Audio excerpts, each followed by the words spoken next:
Hola. Bueno, vamos con el tema 10 que se llama las cuentas del Estado, con el primer vídeo del tema. En este tema pues vamos a hablar de la función que cumple el sector público. Recordemos que existían tres agentes económicos: familias, empresas y sector público. Pues bueno, el Estado o sector público, cómo interviene en la economía, con qué finalidad lo hace, y nos detendremos especialmente en una de las cuatro políticas macroeconómicas, que es la fiscal, y en el tema de los presupuestos del Estado. Vamos allá. Bueno, en primer lugar tenemos que definir qué es un fallo de mercado. Un fallo de mercado es una consecuencia negativa del libre funcionamiento del mercado, ¿vale? De los sistemas económicos capitalistas. Este tipo de fallos aconsejan que el Estado o el sector público intervenga para intentar corregirlo. Generalmente lo que sucede es que no se hace una asignación eficiente de los recursos productivos de los que esa economía dispone. ¿Vale? No se hace el aprovechamiento máximo de los factores o recursos productivos que tenemos. Y eso es lo que nos lleva a hablar de un fallo de mercado. Fundamentalmente existen 5 fallos de mercado. El primero de ellos, la escasez de bienes públicos. Los bienes públicos son aquellos que pueden ser consumidos simultáneamente por diversas personas o usuarios. Y lo que sucede es que la iniciativa privada, las empresas privadas, pues no los producen en cantidad suficiente como para atender a las necesidades de la población. Bien por falta de capacidad productiva, porque hace falta mucha inversión, por falta de recursos, o otras veces pues porque no les resulta suficientemente rentable. Por ejemplo, pensemos en la educación o en la sanidad. Evidentemente, si solamente existieran colegios privados, hospitales y centros de salud privados, pues mucha población no tendría acceso a esos servicios porque si no los puede pagar no se los podría permitir. Entonces, ¿el Estado cómo actúa? Ofreciendo o suministrando esos servicios, ¿vale? Que son públicos. Las externalidades se producen cuando la actividad de una empresa tiene un efecto sobre el exterior o sobre su entorno, ¿vale? Por ejemplo, sobre el medio ambiente o algún tipo de impacto sobre la comunidad o sociedad que la rodea, sobre personas o empresas que nada tienen que ver con el funcionamiento interno de esa empresa. Por ejemplo, la contaminación es un tipo de externalidad negativa. ¿Por qué? Pues porque perjudica la emisión de humos y demás tipos de residuos, pues perjudica al medio ambiente. También hay externalidades positivas, que son aquellas pues, que puedan beneficiar o favorecer a otras personas o empresas diferentes. Seguimos. La falta de competencia. Las grandes empresas a veces pueden ostentar una posición de dominio que las lleve a establecer precios demasiado elevados, demasiado altos, o bien otro tipo de condiciones abusivas. Por ejemplo, en un monopolio, que es un tipo de mercado en el que una única empresa concentra la oferta de un producto o servicio, es decir, que no tiene competidora, pues puede suceder que el precio sea demasiado alto y eso termina perjudicando a los consumidores. Bueno, pues el Estado interviene con normas, como por ejemplo es la Ley de Defensa de la Competencia, que persigue evitar este tipo de situaciones. Porque claro, cuando hay más competencia, evidentemente los precios se ajustan más, ¿vale? Porque si tu competidor baja el precio, pues muchas veces lo que sucede es que tu empresa también lo va a bajar, pues para no perder ventas, para no perder cuota de mercado. Eso no sucede cuando hay muy poca competencia, que las empresas pues pueden tender a abusar. Siguiente, la desigual distribución de la renta. El cómo está repartida la riqueza entre las personas. Dice, la distribución inicial de la renta perjudica a los más desfavorecidos. Evidentemente, el mercado inicialmente hace un reparto de renta. que consiste en lo siguiente, en pagar a los trabajadores su salario, ¿no? Por las horas de trabajo que han prestado a la empresa, en pagar unos alquileres por las tierras o por los locales o naves que hayan utilizado en su actividad y que no sean de su propiedad, y en pagar unos intereses y unos beneficios por el uso del capital, por ejemplo, pues por pedir dinero prestado. Vale, esa es la distribución inicial.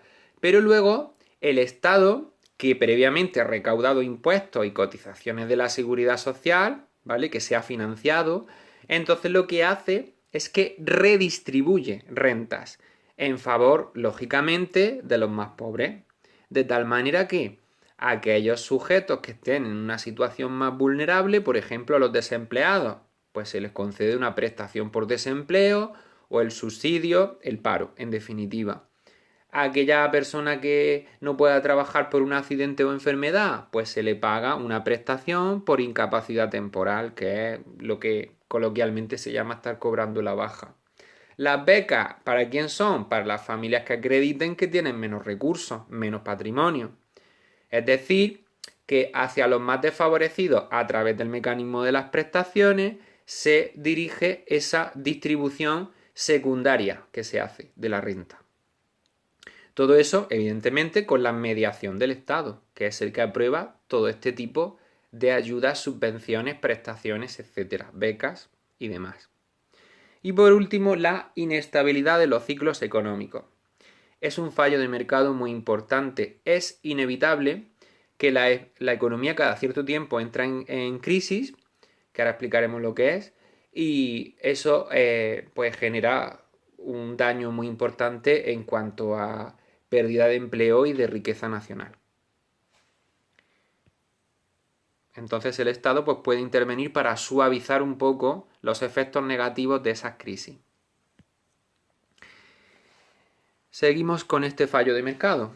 La inestabilidad de los ciclos económicos. Lo primero que hay que entender es que los ciclos económicos son variaciones de la actividad económica, del Producto Interior Bruto, ¿vale? Que es el indicador de referencia básico, que consisten en la sucesión en el tiempo, la alternancia, de fases de crecimiento o expansión y fases de recesión o crisis. El ciclo económico siempre está formado por esas 4 etapas. La expansión, que sería cuando el Producto Interior Bruto está creciendo, el auge, que sería el punto máximo del ciclo, auge o cima, la recesión, que es la caída o disminución del Producto Interior Bruto, cuando disminuye el valor de los bienes y servicios finales producidos en una economía.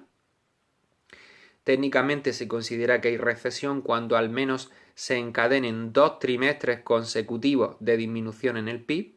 Y la depresión o fondo, que sería el punto mínimo del ciclo, a partir del cual volvería a recuperarse y empezaría el siguiente ciclo, otra vez por la fase de expansión. Hay que tener en cuenta que en una fase de recuperación o expansión crece el PIB y si se produce más, además se necesita más personal, se contratan más trabajadores y aumenta el empleo. Lo contrario ocurre en una etapa de recesión o de crisis. El PIB disminuye, hay que producir menos, por lo tanto, se destruyen puestos de trabajo, aumentaría el desempleo. La experiencia ha demostrado que siempre la economía sale fortalecida de las crisis o de las recesiones, es decir, que a largo plazo, si en el gráfico donde tenemos en el eje horizontal el tiempo y en el vertical el PIB, hubiésemos dibujado el siguiente ciclo, con sus 4 etapas otra vez, veríamos que la tendencia a largo plazo es a que el Producto Interior Bruto crezca, ¿vale? A que las caídas no lleguen a absorber todo el crecimiento del ciclo anterior. En el libro tenéis un gráfico en la esquina de la izquierda, en este apartado, donde os dibuja una recta con pendiente positiva que indica la tendencia de la economía o del PIB a largo plazo. Seguimos. La política macroeconómica sería el conjunto de políticas que el Estado utiliza para intervenir, para meterse, digamos, en cuestiones económicas, y lo hace porque pretende corregir los fallos de mercado. Esa es la finalidad fundamental. Bien, y hay 4 tipos de políticas macroeconómicas. La política monetaria está cedida a la Unión Europea porque nuestro país, como ya sabéis, forma parte de la Unión Europea y además estamos en la zona euro, compartimos la moneda única con nuestros socios europeos, por lo tanto, las decisiones sobre el precio del dinero, es decir, el tipo de interés y la cantidad de dinero que hay en circulación, le corresponden al Banco Central Europeo. Digamos que esa política está transferida completamente al Banco Central Europeo. Y con la política exterior sucede parecido. También está cedida a la Unión Europea todo lo referente a las decisiones, por ejemplo, sobre el tipo de cambio, que es el precio de una moneda en relación al de otra, al de una divisa, las exportaciones, las importaciones, todo lo relacionado con el comercio internacional. Entonces, en manos del gobierno español, ¿qué es lo que nos queda? Pues nos quedan 2 políticas. La primera y la última que tenéis ahí. La fiscal, que consiste en variar o modificar 2 instrumentos fundamentales, los impuestos y el gasto público. No me voy a detener mucho porque ya hablaré de ella en los vídeos siguientes del tema. Y la política de rentas. La política de rentas pues tiene que ver con la fijación de precios máximos o mínimos para determinados bienes y el establecimiento de salarios mínimos de referencia. Por ejemplo, en España recientemente se ha aprobado que las mascarillas, pues como tienen tanta demanda y el precio estaba subiendo mucho porque había escasez del producto en las farmacias y demás, ¿no? Pues bueno, el Estado ha intervenido regulando que el precio máximo de venta de una mascarilla será de 0,96 céntimos de euro, ¿vale? Y luego, respecto a los salarios, pues también en España siempre existe lo que se llama el salario mínimo interprofesional, que en este año está fijado en 950 euros para una jornada a tiempo completo. ¿Vale?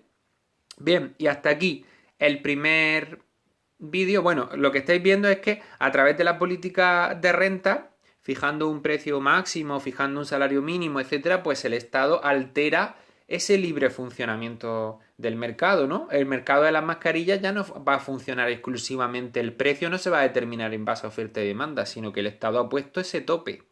Y en el mercado de trabajo pues sucede igual. El mercado pone, el Estado ha fijado un salario mínimo y entonces tampoco el mercado de trabajo ya es totalmente libre, ¿vale? Es decir, el salario, que es el precio del trabajo, ya no se determina exclusivamente en base a oferta y demanda. Eso es lo que quería que entendieseis.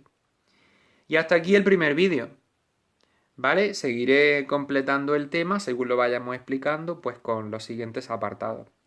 Un saludo.